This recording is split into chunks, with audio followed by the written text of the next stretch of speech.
We've got a bit of a slow leak in the back tire back here. It's tubeless, but it's just not seeming to holding any air overnight.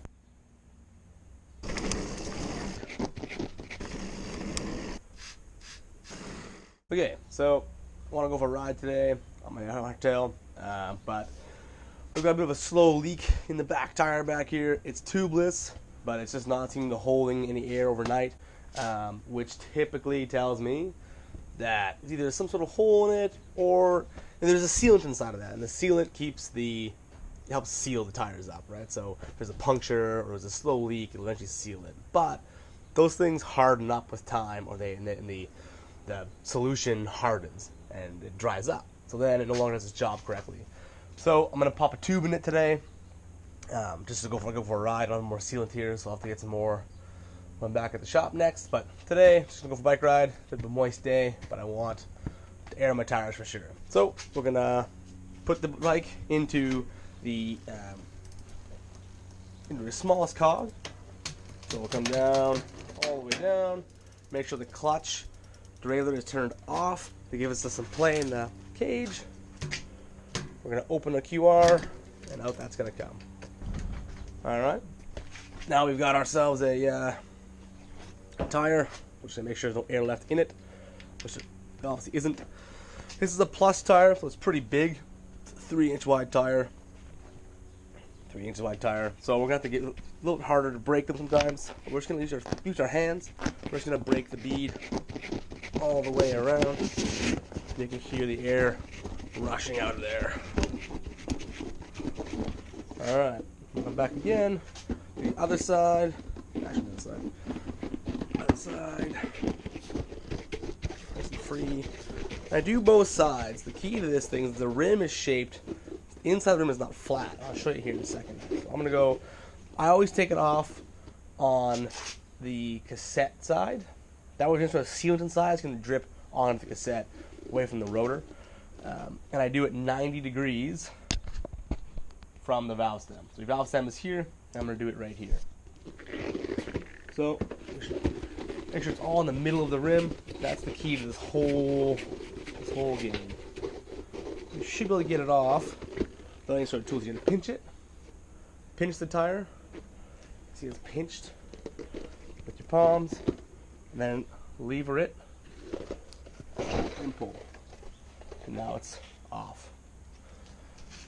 And you can see inside the tire here, you can see there's tons and tons of dry sealant in there.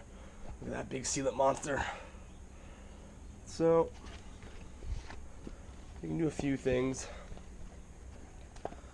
You can peel this out, but it's not really worth my time. Today, maybe other time. So, put it back on the rim. We're gonna go. Actually, hopefully do that. If you look at the rim, see how it's got. It's not flat. It's got a bit of a scallop shape to it. All right. That means that in the middle of this rim is a shorter or a smaller diameter, circumference than the outside. Here, it's higher here, lower here, higher here. So the key to changing a tire is getting the tire bead in the middle. Lots of movement that way. If you get it up here in the bead seat, you're never going to fight it on this. These levers will take you all day. Key is get it in the center of the rim. This was tubeless. Now it's not going to be tubeless. So I'm going to pull the valve stem out. Let's undo the threaded lock ring here. That comes off. That just pops out. And there we go. Out. Grab ourselves a tube. This is a 27.5 by 2.4 tube. If you read the tire, it said 3 inches. Plus size tubes are $1 million a piece. They're also massive and super heavy and hard to carry. Just a pain. And tubes in general are just a big balloon. So they're going to expand with not a lot of pressure to their surrounding spaces. So, alright, so I open up the valve, open it up, tap it loose. You gotta put some air in this tube. You can use a pump to do that, but with a press the valve, you as a human can just blow in there.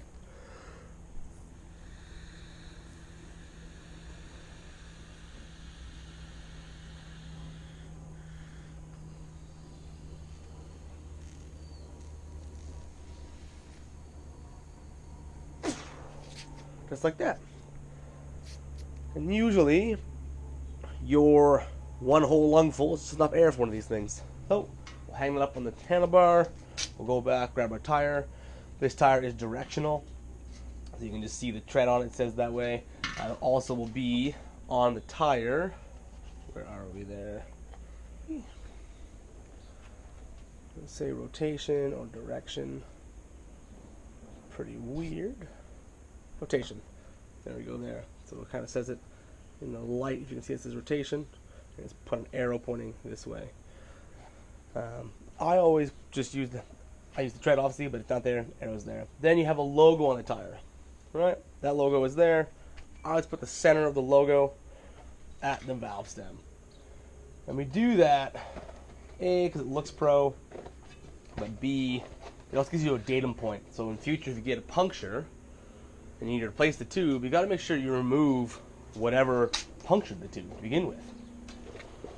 So if you complain it after the fact and you got a puncture that's, 12 o'clock from the valve stem, and you know that on the tire, your valve stem's at the logo, go at 12 o'clock, there's your puncture. I'll show that next time I get a puncture, and I'll walk you through how to do that. So we're going to put this tube in the tire, just get it in there, and we're going to feed it on. We're just going to work it around the bead, getting it in place, just like so. Using our hands. It's getting a little snug up here, so we're going to make sure we're going to go all the way around and make sure the tire is in the center of that bead. Like I said, center of the rim is key to life. So we're in the last little bit here. That's pretty easy. So we're going to grab it with our thumbs, just going to keep working it on, pops it in place, and we are done. Come over here, we're going to grab ourselves a press the valve lock ring, just put it on there. These aren't necessary on a tubeless or a tube valve. It just makes it easy to inflate. That way the valve isn't going to retreat into the rim here when I go to put the pump on it. Grab my pump. This is a press the valve. Make sure the valve is open. Give it a tap. Lock in place. Pump away. So with plus size tires, they're going to be, probably 15 psi. And here it's seating up. So I'm going to put about, let's say, 15 or so. There you go. We'll keep going until it's all the way seated. Right? So we got about 15 psi in there. Let's just give it one more look around. So once you've got it, looking to make sure that the rim and tire are all beaded up. Make sure that the tire is on evenly all the way around. There's no sort of like the tire isn't stuck halfway down. Make sure it's not going to pop off. It's not too high up on the bead. So you give it a visual inspection, you'll see there's like a little line in the tire, and you'll see that that's a mold mark on the top of the bead. And there should be an even gap from that line all the way to the rim. Should be like a couple mil.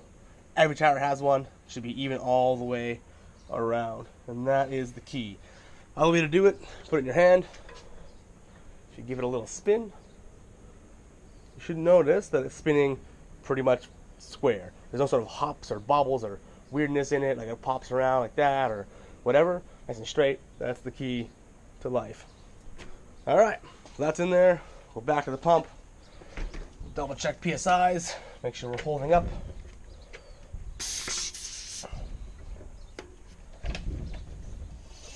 Yeah, right to 15. 15 PSI is going to be the target. 15.